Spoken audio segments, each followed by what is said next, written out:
What's up, guys? Welcome back to Crypto Weekly Review, home of the Wolfpack, your number one source of cryptotainment to get you through the bear market. Hey guys, what happened to Pumptober? It's starting to look like Dumptober. The 2 and the 10-year are absolutely inverting. What is going to happen next as Europe melts down? Well, the next play is right around the corner. Let's not waste any more time. Let's jump straight into the charts. You big all sus, yeah. I just doubled up on crypto. I just doubled down on the new vest. Now my chair looking like 2 checks. Type of money made me want a 2-step. Who next? This week I be on the moon next. Stock going up like 2x. That's a fast flip like suplex. 2 really stepping like a duplex. You bet never lose change, but I do flex. This descending triangle on the daily chart is going to make your wife ask you, did you lose all your money in crypto again? Well, the question, did that happen, begs the question, what do you mean by happen? What? Because when you are dealing with fundamental realities and you pose a question. And if that fails, you can always try the other Jordan Peterson method, just collapsing right then and there from only eating meat and benzos. Okay, so here we go. We are still filling out the triangle. You can see right here, we have rejected the 21 exponential moving average, confirming the daily downtrend. What a tightening range. This looks like an absolute disaster waiting to happen. Taking a look at the Bitcoin 4-year epoch chart. That's basically the 4-year cycle, aka the halving. Now, you can see in the second Bitcoin cycle, we had capitulated in October, okay? Now, in the third epoch, we capitulated in December.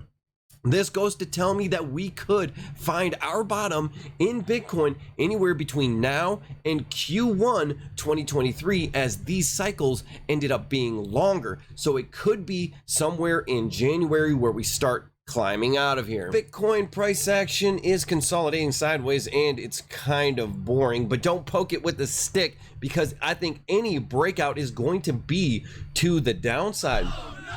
Now, there is some glaring problems in the macro economy, like the inversion of the yield curve. Remember, in this area right here, they were saying, hey, it is just temporarily inverted. Well, now it is absolutely going parabolic in its divergence. You can see the 2-year and 10-year swap spread is the lowest it's been since the early 90s. Guys, something is going to break. We cannot keep going like this. I don't know what they're doing in Washington, but something's about to snap. You name one thing that President Biden has done that you support.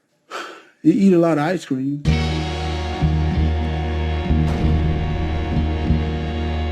Well, guys, it's that time of year. It's stock buyback season. Tesla is planning to buy a meaningful amount of its own stock at market value. This is designed to help prop up the price and help investors, while at the same time easing a compressing PE ratio due to high profits. Tesla has netted $3.3 billion in profits in Q3, so they will be buying back $5 billion to $10 billion worth of their own stock. They're going to be catching the falling knives for you. Excuse me, Mr. Elon, as long as you're doing billions in buybacks, can you buy back that $1 billion worth of Bitcoin that you sold?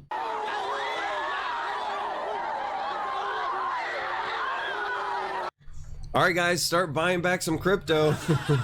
But you go first, okay? Remember, it's buyback season. Everyone should be buying back in, right? Well, everybody except, of course, the oil companies. Biden says that they should not be buying back their own stock.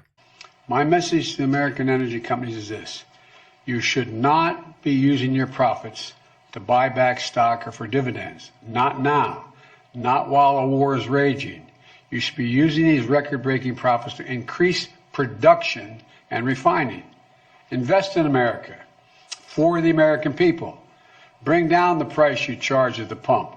Yes, oil companies, let's get the prices down to Biden's price target at $70 per barrel, as Joe Biden has drained 40% of the strategic petroleum reserve in less than 2 years. That is the emergency petroleum reserve of this country. They are planning to buy back at $70. Yes, guys, that is right. He is effectively insider trading the strategic petroleum reserve, okay? Now, you think that he mumbles and he's incoherent, but in all actuality, he knows exactly what he's doing. If it holds near and dear to you that you like to be able to. And he wants to give me rest of it on the weapons. The current price of West Texas crude is $85. Let's hope the emergency oil reserve is not liquidated. And if it does, will he resign, kind of like Great Britain's Prime Minister Liz Truss, who could not outlast a head of lettuce? All right, listen, Okay, so he's not going to resign. However, remember, Liz Truss was a proponent of cryptocurrency. She said that she was going to turn the island of Great Britain into a crypto hub. Well, now that she is gone, that is a big L for the crypto community. However, her previous opponent, Rishi Sunak, is celebrating. Big dog status, I'm a big dog vet. I pull up on the block in a big Corvette. Yeah. Ride around the city with a stick all black. Sam Bankman-Fried is the billionaire CEO of the popular crypto exchange FTX. He has spent over $39 million lobbying politicians for his crypto reform bill, one that totally benefits his exchange FTX and gives the CFTC the right to shut down DeFi. Sam Bankman-Fried makes all of his money from people getting wrecked leverage trading on FTX.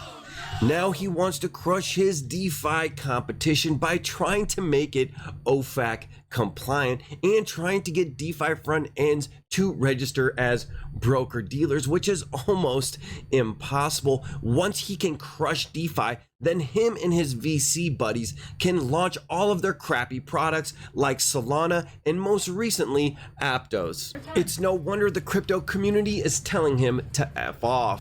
You gotta do it really quick.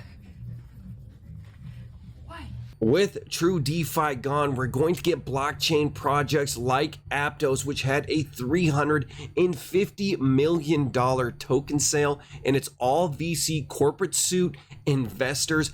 49% of all the tokens are held within the foundation or the core investors. People are not feeling Sam Bankman-Fried. They don't like Solana. It's constantly down for maintenance, and Aptos is not doing much better. Here is the Aptos team waiting for its first users, but no one's coming, and that is probably a good thing because they are only getting 4 transactions per second. That is less than Bitcoin. You have to ask yourself, are the devs paper validating each transaction or what? Well, this has all caused quite the uproar on crypto Twitter. Ryan Adams from RSA.eth says, please, dear Lord, and any lawmakers or adults reading this tweet, just know BitBoy does not represent us either. This, of course, made BitBoy fly off the handle into an Alex Jones style rage. I don't represent the people, the I don't. I'm the one who does. It's me. I'm the one out here putting the work in behind the scenes trying to save crypto while these devils, Sam Bankman-Fried, Brian Armstrong, they're trying to permanently ruin it. This is not about money for me. I hope you guys understand this. I'm here fighting for you. All right, guys, somebody unplug the coffee machine. Is out here trying to tell you that only the suits know what to do. Only the suits. Michael Saylor's company, MicroStrategies, has managed to accumulate 130,000 Bitcoin, all right? That is $3.4 billion. Now, they got all of this Bitcoin off of debt, and they're going to have to repay it. They're going to make their first payment in 17 months. They're going to have to pay $778 million, okay? That's no small chunk of change, but Michael is such a Chad that his first payment is 2 weeks after the halving. The bull market should be in full swing around that time. I don't know if he is the prince of Bitcoin, but he is a lot better than Roger Ver. He is definitely an upgrade. And remember, as long as he just doesn't sell, he really didn't lose, right? Tell that to rapper Lil Baby, who says he lost millions trading cryptocurrency. I actually lost millions investing. In what? So I don't make the same mistake. In like crypto. I made money in crypto before I lost it. You know what I'm saying? So it's like an up and down thing. Welcome to the party, bro. That is everybody in crypto right now. Don't be a Lil Baby. Terrible. Dad joke alert. Hex is also filling out a descending triangle. Yes, it might be boring. Influencers are going to be dropping like flies because there's nothing to talk about as we fill in this triangle for about 3 weeks now. November 4th, we should have a resolution. We will finally get some volatility.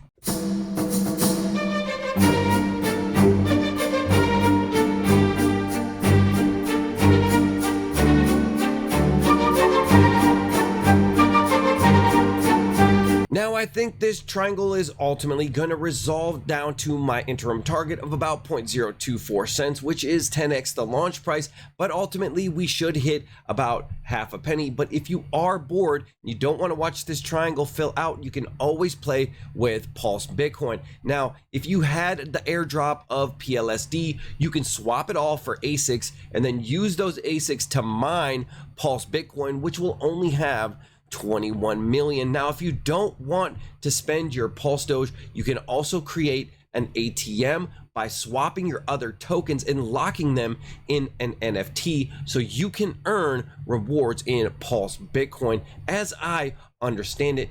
Now, there are a lot of different strategies on how you want to play this. The game theory says that you don't want to burn all your PLSD because it's going to become so scarce that it's going to pump really high and then you can dump it. But I think that's the most obvious play. I think that's the most NPC simplest thinking. So I just went ahead and burned all of my PLSD and now I'm along for the ride. Now, that's not financial advice. You make your own decisions, but that's the route that I decided to take. Hopefully I don't get wrecked. But anyways, I had a really great time on the last live stream. It went like 2 hours long. I appreciate you guys hanging out with me that long. I had so much fun. We're going to do it again soon, maybe this weekend. Okay, guys? So anyways, like and subscribe, join the Wolf Pack, and I'll see you on the next one. Peace.